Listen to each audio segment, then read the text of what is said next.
श्री स्वामी समर्थ। तुम्हा सर्वांचं माझ्या यूट्यूब चॅनलवरती अगदी मनापासून स्वागत करते। तुमच्या मनातील सर्व काही चांगल्या इच्छा स्वामी महाराज नक्की पूर्ण करो हीच स्वामी चरणी प्रार्थना करते। आणि आजच्या व्हिडिओला सुरुवात करूया। तर आजचा व्हिडिओ हा खूप महत्त्वाचा आहे। कसं आहे ना, प्रत्येक स्त्रीला वाटतं की आपल्या नवऱ्याला म्हणजे आपल्या नवऱ्याची प्रगती व्हावी। जो काही व्यवसाय करत असतील किंवा एखादा जॉब करत असतील किंवा चांगल्यापैकी म्हणजे जॉबमध्ये असतील तर त्यांना वाटतं की नाही आणखीनही त्याची प्रगती व्हावी किंवा आर्थिक जे दृष्टीने पाहिलं तर पगार चांगल्यापैकी व्हावा असं प्रत्येक स्त्रीला वाटत असते। तर त्याच्यासाठी आपणच म्हणजे घरातली स्त्री जी आहे तिने आपल्या नवऱ्याच्या आर्थिक प्रगतीसाठी आपल्याला हा उपाय करायचा आहे। तर एक छोटासा उपाय आहे, तुम्ही नक्की करा आणि त्याचा फायदा देखील तुम्हाला 100% होणार आहे। कसं आहे ना, पण कधी कधी काही गोष्टी आपल्या कर्मानुसार घ्यायच्या असतात। स्वामी सांगतात जसं तुझं कर्म आहे तसंच तुला त्याचं फळसुद्धा मिळणार आहे।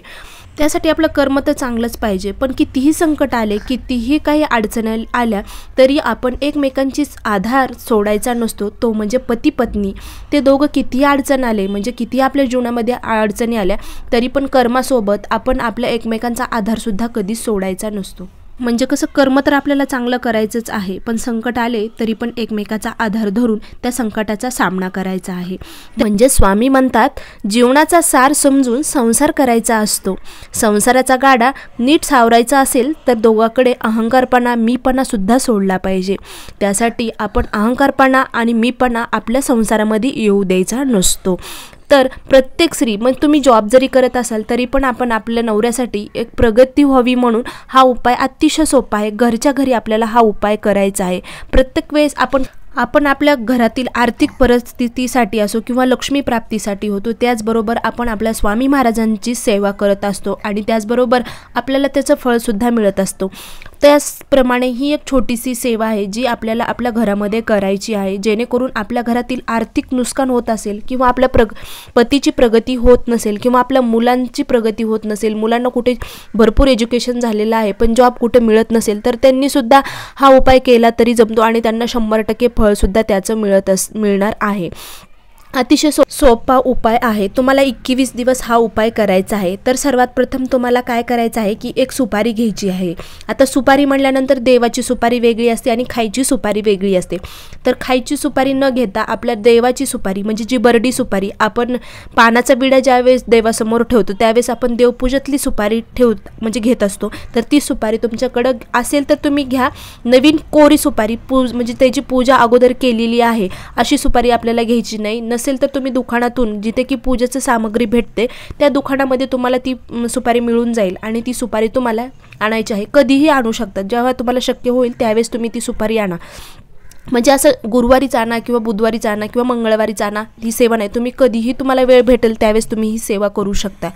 तर काय करायचं आहे, सर्वात प्रथम तुम्हाला सकाळी लवकर आंघोळ केल्यानंतर देवपूजा झाल्यानंतर ती सुपारीचं अभिषेक करायचा आहे। तर काय अभिषेक करायचा आहे, जसं आपण म्हणजे देवात एखादी मूर्ती घरात आणतो त्यावेळेस ते अभिषेक करतो ना, त्याप्रमाणे त्या सुपारीचा अभिषेक करायचा आहे।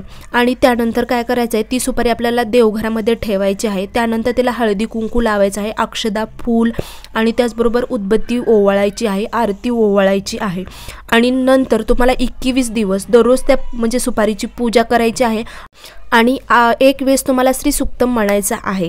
त्याचबरोबर एक मंत्र देखील तुम्हाला म्हणायचा आहे। तिथं त्या सुपारीच्या तिथंच बसून तुम्हाला किंवा आपण देवघरामध्ये ठेवलेली आहे ना, तर देवघरासमोरच बसून तुम्हाला एक वेळेस किंवा शक्य होत असेल तर तुम्ही 11 वेळेससुद्धा श्री सुक्तम म्हणू शकतात। पण ज्यांना शक्यच नाही 11 वेळेस म्हणणं तर त्यांनी किमान एकदा तरी श्री सुक्तम म्हणायचं आहे। आणि त्याचबरोबर एक मंत्र आहे तो 21 वेळेस तुम्हाला म्हणायचा आहे। तर तो मंत्र कोणता आहे, तर ओम नमो भगवते वासुदेवाय नमः असं तुम्हाला म्हणायचं आहे। तर 21 वेळेस हा मंत्र म्हणायचा आहे। पुन्हा आणखीन एकदा हा मंत्र म्हणते, ओम नमो भगवते वासुदेवाय नमः असं तुम्हाला मंत्र म्हणत 21 वेळेस म्हणायचं आहे आणि 21 दिवस पूजा करायची आहे त्या सुपारीची। त्यानंतर तुम्हाला त्या सुपारीचं काय करायचं आहे, तर ती सुपारी तुम्हाला पांढऱ्या वस्त्रामध्ये, कोणतंही पांढरं छोटंसं वस्त्र घ्या आणि त्याच्यामध्ये ती सुपारी ठेवायची आहे, बांधायची आहे। आणि आपला मेन दरवाजा जो आहे, ज्यावेळेस आपण घरामध्ये प्रवेश करतो तसंच बाहेरून न लावता आतमधून ती कोणालाही सुपारी दिसली नाही पाहिजे। याप्रमाणे आतमधून आपल्याला ही सुपारी आपल्या मेन दरवाजाच्या तिथं वरती लावायची, म्हणजे अडकवायची आहे। खिळा असेल तर तुम्ही खिळ्याला सुद्धा ती छोटीशी कपड्यात बांधलेली सुपारी अडकू शकतात, जेणेकरून तुमच्या घरामध्ये आर्थिक प्रगती, आपल्या पतीची सुधारेल, आर्थिक नुकसान सुद्धा होणार नाही आणि घरातलं वातावरण हे सकारात्मक राहील। तर या प्रकारे आपल्याला छोटासा हा उपाय करायचा आहे आणि 100% ह्याचा लाभ नक्कीच मिळतो। तर व्हिडिओ आवडला असेल तर नक्की लाईक करा, शेअर करा आणि सबस्क्राईब करायला मात्र विसरू नका। श्री स्वामी समर्थ। जय जय स्वामी समर्थ। अवधूत चिंतन श्री गुरुदेव दत्त।